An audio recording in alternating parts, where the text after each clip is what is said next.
عتبان ابن مالک رضی الله عنه کور ده. عتبان ابن مالک یو د بني غنمو د قبیلې چې انصاري صحابي و، په دواړو سترګو باندې ړوند و. رسول الله صلی الله علیه وسلم ته یې ویلي چې د ما کور او مسجد نبوي چې ده په منځ کې مسافه ده چې سیلابونه راسي، نو زه ړوند یم، تیاره وي، لاره نه وینمه.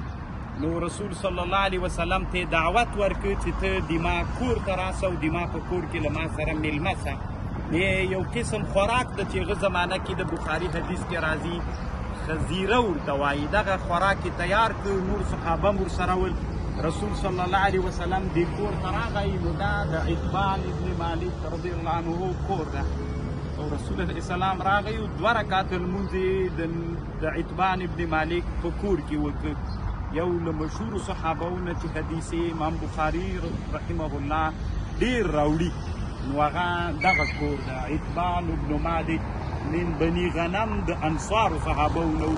هغه صحابي و چې رسول صلی الله علیه وسلم د ده او د عمر رضی الله عنه په مابین کې اخوت او ورورګلوي اچولې وله.